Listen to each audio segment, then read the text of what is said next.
On the verge of turning 30 and feeling the societal pressure to settle down, I desperately reached out to everyone I knew, asking, "Does anyone know a good match for me?" Through a friend's introduction, I met John, and after nearly a year of dating, we decided to get married. Just 2 months into our marriage, I found myself at my wits' end, yearning for a divorce as soon as possible. Looking back, there were a few red flags while we were dating, but my overwhelming desire to get married blinded me to all of John's flaws. They say hindsight is 20/20ths, and it couldn't be truer in my case. My name is Mia, a 29-year-old nurse, and John, who is 8 years older than me, turned out to be a boastful and compulsive liar. From the very start, he misled me about his job. John had claimed to be the store manager at the supermarket where he worked, but the truth was far from that. He was just a regular employee with no specific position. I didn't judge him for his job, but the deceit hurt. The truth came out when we were planning our wedding guest list. He casually mentioned, "We have to invite the store manager Alex and the assistant manager David," exposing his lie. "Wait, I thought you said you were the manager," I confronted John, feeling a wave of confusion and disbelief. He nonchalantly responded, "I never said that. I only mentioned that I'd eventually become the manager." "What? You lied?" My voice trembled with shock and betrayal. But with the wedding venue already booked and our families introduced, the pressure was immense. Sensing my hesitation, John added, almost as a threat, "If you really mind, we don't have to get married." Caught up in the moment and fearing the consequences, I regretfully replied, "No, let's get married," a decision I now see as a mistake. John, trying to appear confident and nonchalant, said, "You didn't fall for my job title. You fell for me, right? The details don't matter. Just follow me without fuss. Is that so?" His attempt at being cool only made the situation worse. The urge to question him, then why lie about being a manager in the first place, rose within me, but I swallowed my words, not wanting to start an argument.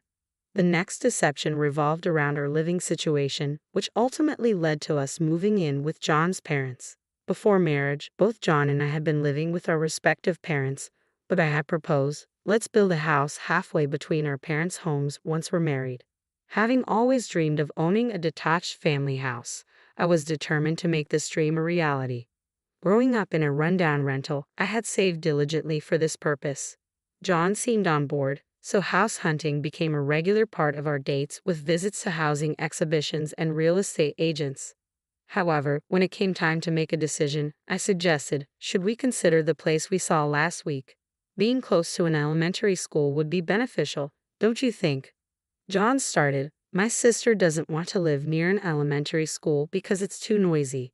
She prefers being close to a convenience store, and my mom wants to be near a hospital. My dad, on the other hand, doesn't care as long as there's space for his puzzle collection." I was taken aback. Why are your sister's, mother's, and father's preferences coming into this? I had always envisioned it would be just the two of us.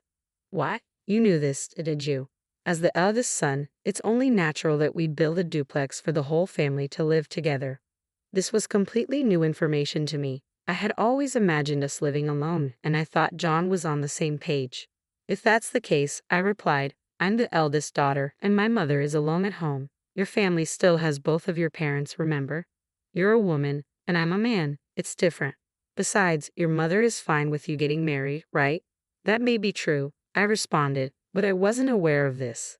As an only daughter, I'm concerned about my mother living alone. Initially, I considered marrying someone who would join our family, but finding someone who met those criteria was challenging. Once my mother reassured me, saying, "I'll be fine, so focus on your own happiness," I started dating John. John added, "I didn't mention this before, but my sister doesn't work and my parents rely on their pension. As the eldest son, it's our responsibility to support them."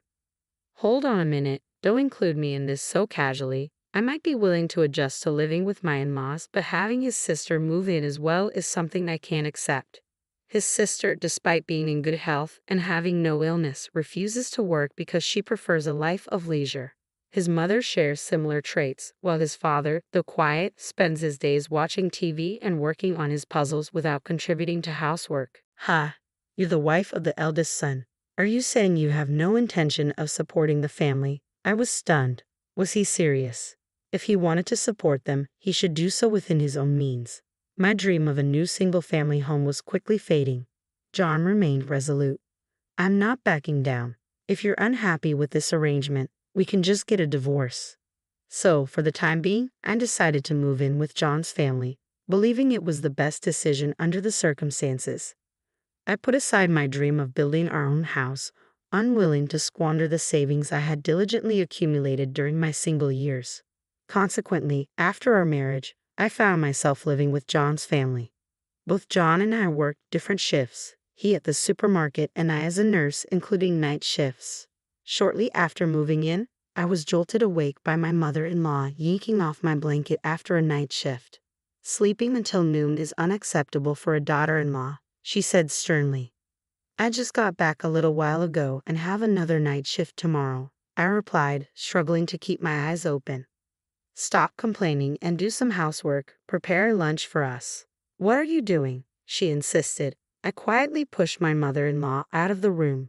This was no joke. I desperately needed my rest. Maya, who do you think you are? I could still hear my mother-in-law ranting from the hallway, but I chose to ignore her.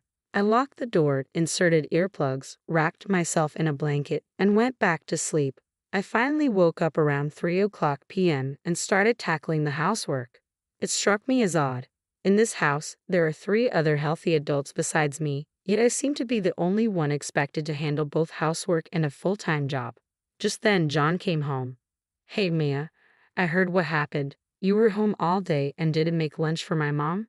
Well, I was exhausted. Besides, when I'm not around, you all manage on your own, so why can't you do the same while I'm sleeping?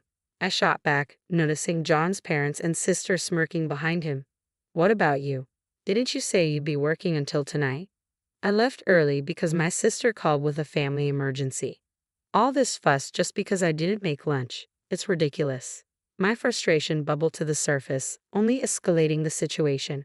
John's scolding intensified, adding more fuel to the fire. Is marriage really supposed to be this difficult for a wife? With no respite at my in-laws' home, I began making excuses to return to my mother's house on particularly tough days or during my days off. My mother welcomed me without question. I wanted a divorce, but I couldn't bring myself to say it out loud. Then the topic of moving came up at my mother's house. They need us to find a new place by next year. The rental house my mother was living in had severe leaks, and the landlord decided it would be better to demolish it rather than undertake costly repairs. That's right, it's not immediate, but we need a pet-friendly apartment, my mother explained. After my father passed away, she started volunteering to temporarily foster abandoned or lost cats. Although we lived in a nearly 50-year-old rental, the landlord had been understanding about her fostering work. Then I'll help look too, I said. It was a perfect way to occupy my time on days off, assist my mother, and indulge my interest in property hunting. It was a win-win situation. While visiting various real estate agencies, my mother sighed. A detached family house is just a pipe dream. That's when it hit me. A divorce could solve everything. A house is a lifetime investment, and I want to live with someone I truly care about. Then, as if by fate, we stumbled upon Cat Ears Construction. The sign featuring a cat picture and the banner reading "Homes for Cat Lovers" drew us in. We couldn't resist checking it out. Inside, a friendly clerk eagerly detailed their offerings, including an atrium and outdoor cages for cats. I had always thought cats were strictly indoor pets, but they offered sunrooms for sunbathing and large cages with special doors allowing safe outdoor access. We listened intently and left with a stack of brochures. As we walked out, I declared, "I'm going to get a divorce and move in with you, Mom." That came out of nowhere, my mom said, clearly surprised but choosing not to comment further. I couldn't see John, his parents, or his sister changing for the better, and I feared the mistreatment would only worsen. I was done just going along with things. By the time I got home, it was already evening. I quickly started preparing dinner and set the brochures aside in a bag on the sofa to review later. The laundry I'd done earlier was still sitting there, and the kitchen table was cluttered with the remnants of the frozen pizzas and forks my in-laws and sister-in-law had used for lunch. You're the wife. How long are you going to keep loafing around? I'm starving. Sorry about that, but your sister could have made something, you know. What? That's ridiculous. My sister-in-law was visibly upset, but I chose not to let it bother me. Soon enough, we'd be strangers anyway. Later that night, my husband came home and immediately scolded me. Hey, there's only $700 in the account for this month's expenses. I quickly fabricated a story. Oh, sorry. There was an administrative issue at work, so my salary will be delayed. All right then, make sure to deposit it as soon as you get paid, or we're getting a divorce.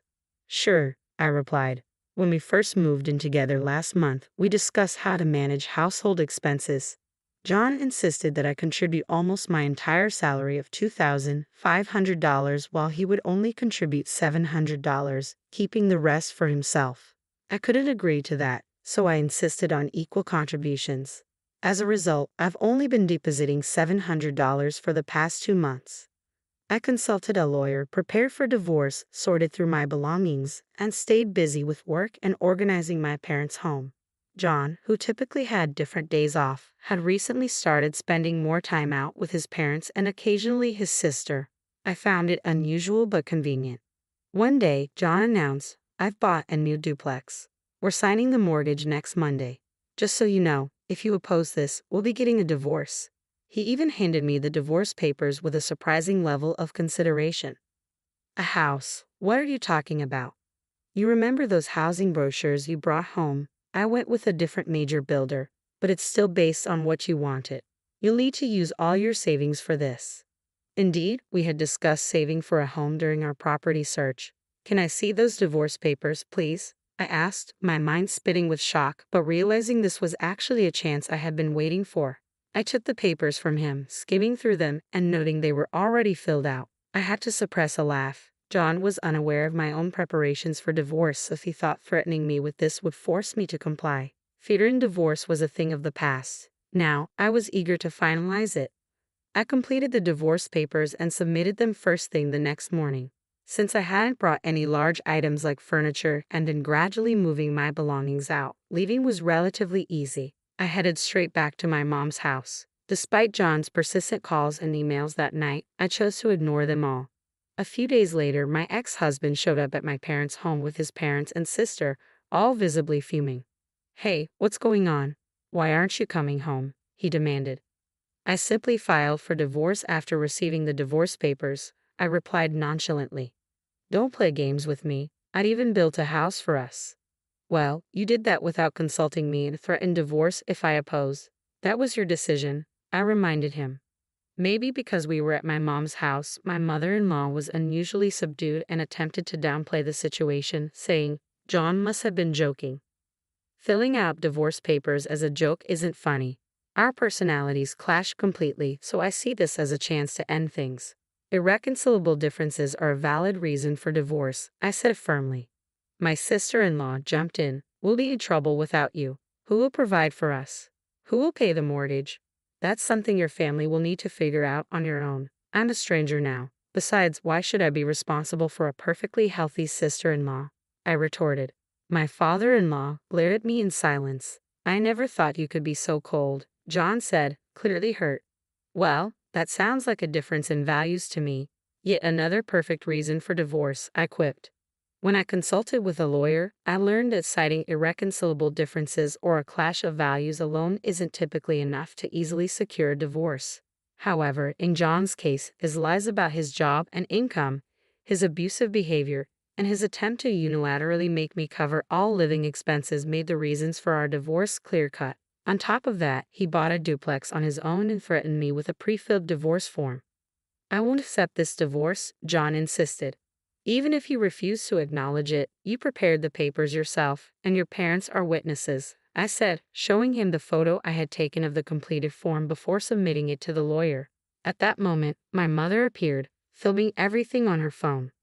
"What do you think you're doing to my daughter? I've called the police. I've recorded everything, and I can make this public if needed," she declared.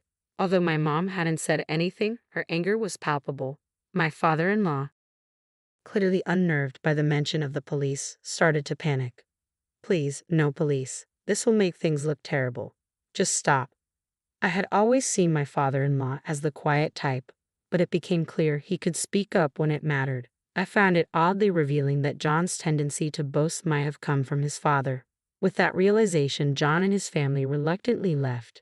"What are we going to do now? We can't afford the mortgage," I overheard them lament. "Well, I suppose we'll have to cancel. they said. I knew that if they were already under contract, there would be cancellation fees, and with John's income alone, affording the house would be impossible. It was their own doing.